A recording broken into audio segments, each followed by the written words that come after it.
VOA This Morning.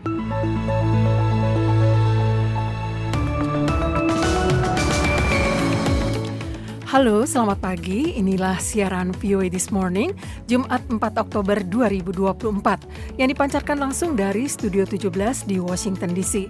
Saya Utami Husin kali ini ditemani produser Bani Rahayu dan teknisi Nick Ivanov. Apa kabar Anda menjelang akhir pekan ini? Kami mengajak Anda tetap semangat dalam memulai aktivitas sedari pagi ini dengan menyimak berbagai laporan hangat dari berbagai penjuru dunia. Laporan-laporan yang telah disiapkan redaksi VOA pagi ini akan berkenaan dengan kekhawatiran yang meningkat akan luasnya perang dan keterlibatan langsung Amerika dengan meruncingnya situasi Israel-Iran. The key drivers of events in the Middle East today are the players that are engaged in this combat operation. Dan pengamat katakan deflasi 5 bulan berturutan di Indonesia menandai daya beli yang melemah. Deflasi pada bulan September 2024 ini terlihat lebih dalam dibandingkan bulan Agustus 2024. Siaran ini juga bisa diikuti melalui streaming langsung di website kami www.voaindonesia.com atau melalui podcast VOA This Morning episode hari ini. Kita awali VOA This Morning dengan berita dunia pagi ini. Selamat pagi pendengar, Presiden Amerika Joe Biden mengatakan pada hari Kamis bahwa ada kemajuan dalam pemogokan besar-besaran pekerja pelabuhan yang telah menutup semua dermaga utama di pesisir timur Amerika. Pelabuhan Laut Amerika dari negara bagian Maine hingga Texas ditutup pada hari Selasa, ketika serikat pekerja yang mewakili sekitar 45.000 pekerja pelabuhan melakukan aksi mogok untuk pertama kalinya sejak 1977. I think we're making progress. How much progress, sir? Any updates? We'll find out soon. Berbicara kepada para wartawan di halaman Gedung Putih saat ia berangkat ke Georgia, Biden mengatakan, "Saya kira kita membuat kemajuan." Ketika ditanya seberapa besar kemajuannya, Biden menjawab, "Kita akan segera mengetahuinya." Penutupan pelabuhan yang berlangsung lama dapat menaikkan harga barang-barang di seluruh negeri dan berpotensi menyebabkan kekurangan barang dan kenaikan harga di pengecer besar dan kecil menjelang musim liburan mendatang. Ketika Amerika Serikat dan negara-negara sahabat mengadakan latihan militer gabungan di Laut Cina Selatan, kapal-kapal Tiongkok secara agresif memaksakan klaim teritorial Beijing di jalur air yang diperebutkan. Dengan sengit itu menguji tekad Filipina, Malaysia, dan Vietnam. Minggu lalu pada tanggal 26 September, Tiongkok menggunakan 2 kapal rudal dan laser berkekuatan tinggi untuk menggagalkan upaya Filipina mengirimkan pasukan kepada nelayannya yang ditempatkan di dekat Bating Half Moon, sebuah atol atau pulau karang yang terletak di zona ekonomi eksklusif atau ZEE Manila. Pada hari Minggu, penjaga pantai Tiongkok dilaporkan menyerang nelayan Vietnam dengan pipa besi, menyita peralatan penangkapan ikan di dekat Kepulauan Paracel. Pada hari Kamis, surat kabar The Washington Post juga melaporkan bahwa kapal-kapal Tiongkok telah mengganggu perbaikan dan pembangunan kabel bawah laut yang membentang di bawah laut Cina Selatan. Dalam beberapa tahun terakhir, Beijing telah mereklamasi laut dangkal dan membangun instalasi militer di Kepulauan Paracel, termasuk landasan udara dan pelabuhan buatan.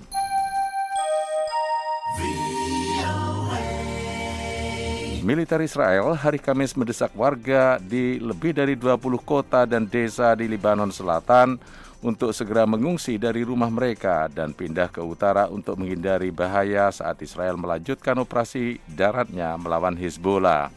Lewat akunnya di platform media sosial X, juru bicara bahasa Arab IDF, Letnan Kolonel Avichai Adrai, menyarankan bahwa untuk pindah ke utara Sungai Awali untuk menyelamatkan nyawa mereka. Dia memperingatkan setiap gerakan ke selatan akan membahayakan mereka. Dia mengatakan aktivitas Hizbollah memaksa IDF untuk bertindak tegas terhadapnya dan mengatakan IDF akan memberitahu mereka kapan aman untuk pulang. IDF juga mengatakan pada hari Kamis bahwa jet tempur Israel dalam serangan pada hari Rabu menewaskan komandan Hizbollah, Kader al-Shahabiyah. أمام مركز الهيئة الصحية للدفاع المدني. نحن موجودين بمنطقة فيها الهيئة الصحية Amin للدفاع Syari, المدني. anggota parlemen Hizbullah, mendatangi lokasi tersebut pada hari Kamis dan mengatakan Israel telah menyerang di daerah yang dihuni warga sipil dan organisasi-organisasi pertahanan sipil Lebanon lainnya. Sementara itu, memburuknya situasi di Beirut seiring serangan udara yang menarget beberapa lokasi, termasuk satu apartemen di jantung ibu kota yang menewaskan 7 warga sipil. Anggota tim tanggap darurat pada hari Kamis membuat Kedutaan Besar Republik Indonesia di Beirut mengintensifkan upaya evakuasi warga negara Indonesia yang selama ini bertahan di sana. Dihubungi melalui telepon Kamis pagi, kuasa usaha ad interim KBRI di Beirut, Yosi Aprisal, mengatakan pada hari Rabu telah dievakuasi 20 WNI ke Amman, Yordania, untuk selanjutnya diterbangkan ke tanah air. Sementara pada hari Kamis telah dievakuasi 20 WNI lainnya ke Damaskus, Suriah, untuk kemudian diberangkatkan ke Amman dan nantinya diterbangkan ke Indonesia. Yosi Aprisal tidak memberikan rincian lebih lanjut proses evakuasi selanjutnya demi keselamatan WNI yang masih ada di Lebanon dan keamanan proses evakuasi itu sendiri. 2 remaja Swedia ditahan pada hari Kamis terkait dengan 2 ledakan dini hari di sekitar Kedutaan Besar Israel. Pendengar, demikian Warta Dunia dari VOA Washington DC. Saya Leonard Triono.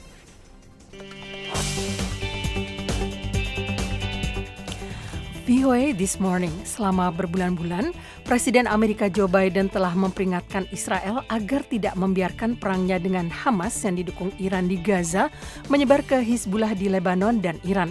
Namun Israel kini bertempur di Lebanon dan bertekad membalas serangan rudal Iran, sehingga banyak yang khawatir perang terbuka akan segera meletus. Kepala Biro Gedung Putih VOA, Patsy Widakuswara, mengkaji kemungkinan eskalasi lebih lanjut dan keterlibatan langsung Amerika. Israel Rabu kembali melancarkan serangan ke Beirut menyasar Hizbullah di Lebanon. Pada Selasa, Iran meluncurkan 180 rudal ke Israel. Iran mengatakan serangan pada Selasa merupakan balasan atas pembunuhan yang dilakukan Israel terhadap para pemimpin Hizbullah, Hamas, dan militer Iran. Sementara Israel bersiap membalas, Presiden Amerika Joe Biden Rabu membahas konflik tersebut dengan para pemimpin negara-negara industri dalam kelompok 7 atau G7. Kami bertujuh sepakat bahwa mereka berhak merespon, tetapi harus secara proporsional. Biden mengatakan dia tidak mendukung Israel menyerang situs nuklir Iran. Presiden Amerika ini telah lama memperingatkan Israel agar tidak membiarkan perangnya dengan Hamas di Gaza menyebar ke proksi Iran lainnya, Hizbullah di Lebanon, dan akhirnya ke Iran. Israel minggu ini melancarkan serangan darat ke Lebanon. Perdana Menteri Israel Benjamin Netanyahu mengatakan, This is true for Judea and Samaria. It is true for Gaza. Kami akan menyerang Yudea dan Samaria tepi barat. Kami akan menyerang Gaza, Lebanon, Yaman, Suriah, dan juga Iran. Kami memerangi poros kejahatan di mana-mana. Amerika khawatir eskalasi lebih lanjut dapat menyeret Amerika langsung ke dalam perang jika Iran melancarkan serangan balasan ke Israel, terutama jika kepentingan Amerika terdampak. Amerika sudah terlibat dalam mencegat rudal-rudal Iran menarget Israel. Apakah Biden akan menggunakan kemampuan ofensif untuk menyerang Iran secara langsung? Masih belum jelas. Yang jelas, walaupun ada seruan gencatan senjata di Gaza dan Lebanon, Amerika belum berhasil mengatasi konflik tersebut. Brian Katulis, peneliti senior di Middle East Institute, melalui Skype mengatakan, The key drivers of events in the Middle East today are the players that are engaged in Pendorong utama berbagai peristiwa di Timur Tengah saat ini adalah para pelaku yang terlibat operasi tempur ini, Israel, Hamas, dan Gaza, Hizbullah di Lebanon, dan Iran beserta jaringannya di seluruh wilayah, termasuk Houthi di Yaman. Sejauh ini Amerika Serikat telah beroperasi umumnya sebagai pengamat dan mencoba membatasi dan mencegah hasil terburuk. Pemimpin tertinggi Iran, Ali Khamenei, menyalahkan Amerika dan negara-negara Eropa atas perang di Timur Tengah. If they rid the region of their presence, no doubt these conflicts, wars, and clashes. Jika mereka menyingkir dari wilayah tersebut, tidak diragukan lagi konflik, perang, dan bentrokan ini akan hilang sepenuhnya. Gedung Putih belum menanggapi permintaan komentar atas pernyataan Khamenei, tetapi mengatakan Iran akan dikenai sanksi lebih lanjut. Karlina Amkas, VOA, Washington. The Voice of America.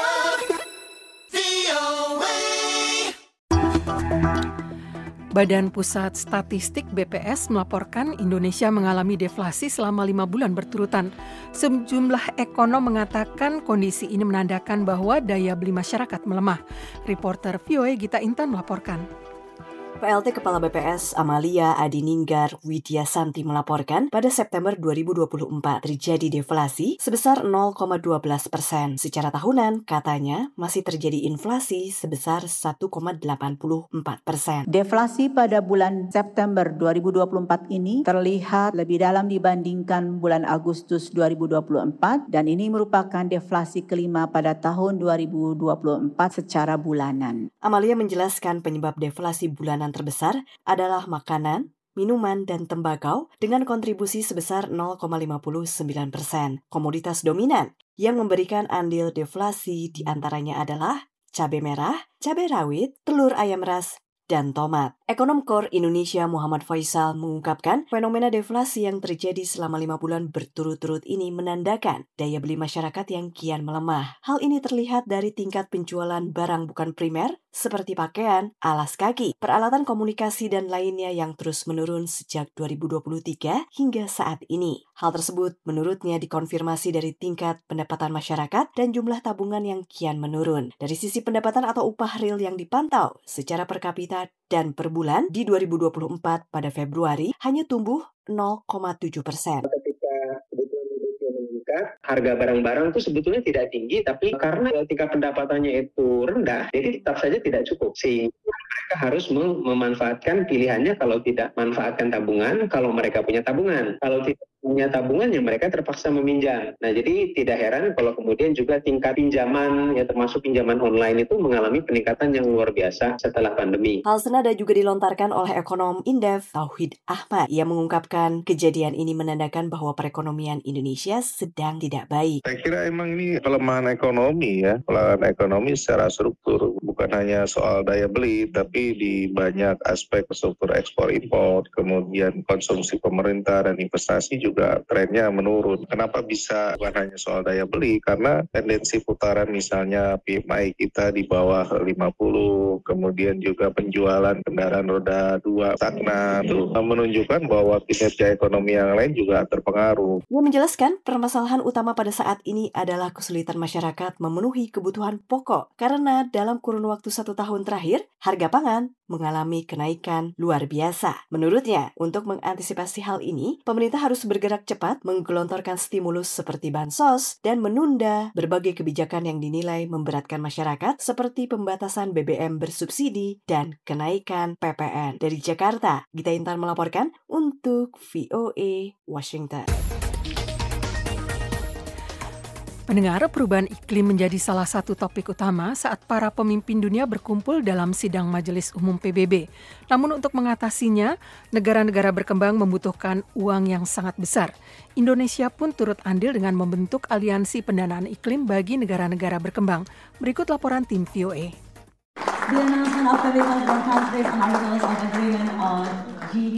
Di sela-sela sidang Majelis Umum Perserikatan Bangsa-Bangsa di New York akhir September, Indonesia memperkuat aliansi pendanaan iklim bagi negara-negara berkembang. Wadah besutan pemerintah Indonesia Global Blended Finance Alliance atau GBFA resmi bermitra dengan Badan PBB untuk pembangunan UNDP dan Tony Blair Institute for Global Change. Berikut Luhut Binsar Panjaitan, Menteri Koordinator Maritim dan Investasi di acara tersebut. UNGA ini pembicaraan semua Global Blended Finance. Jadi sekarang apa platformnya? Kebetulan sudah ada hasil dari G20 Bali, kita lakukanlah, yaitu sehingga ada Global Blended Finance Alliance. Jadi di mana platform ini bisa membantu financing buat saya spesifik sebenarnya mention untuk negara-negara berkembang atau South-South Collaboration. GBFA diluncurkan saat KTT G20 di Bali dan telah memiliki sekretariat per Juni tahun ini. Saat ini ada 7 negara yang ikut bernegosiasi, yakni Indonesia, Luxembourg, Uni Emirat Arab, Republik Demokratik Kongo, Fiji, Kenya, dan Sri Lanka. Sementara Kanada dan Prancis memilih jadi pengamat terlebih dahulu. Uang yang terkumpul dalam aliansi ini akan difokuskan untuk mendanai proyek transisi energi dan solusi perubahan iklim berbasis alam. Dalam estimasi PBB, butuh 4 triliun dolar atau 60.000 triliun rupiah supaya negara-negara berkembang mencapai target pembangunan berkelanjutan. Menurut Kemenko Marves, negara-negara berkembang tidak bisa hanya mengandalkan uangnya sendiri. Berikut Deputi Koordinasi Pengelolaan Lingkungan dan Kehutanan Kemenko Marves, Nani Hendiarti. Kebutuhan dana dan ketersediaan dana dari publik, dana pemerintah itu hanya 25%, 30%. Jadi gapnya masih 70% tuh harus diisi oleh sumber-sumber lain, termasuk investment atau investasi dan juga yang lainnya, karena ada filantropi dan lain-lainnya itu kan banyak concern kepada lingkungan. Desakan untuk dana dari negara-negara maju juga datang dari Brasil, yang saat ini menjadi ketua G20. Presiden Brasil, Luiz Inácio da Silva, menekankan hal tersebut dalam sidang Majelis Umum PBB baru-baru ini. Level gas rumah kaca dan pendanaan iklim saat ini tidaklah cukup untuk menjaga planet kita. Sementara itu, negara maju seperti Jerman juga telah mengungkapkan keprihatinannya. Berikut Kanselir Jerman Olaf Scholz dalam panel iklim beberapa bulan sebelumnya. Uang pajak saja dari segelintir negara tidak akan cukup untuk investasi selevel ini. Sekeras apapun kita mencoba. Diskusi yang fokus hanya pada komitmen dana pajak tidak akan mencapai target. Kita butuh pendekatan baru untuk mendanai perlindungan iklim. Dari New York dan Washington DC, Riut Wasikal, Randy Wijaksana, dan Taris Hirziman, VOA.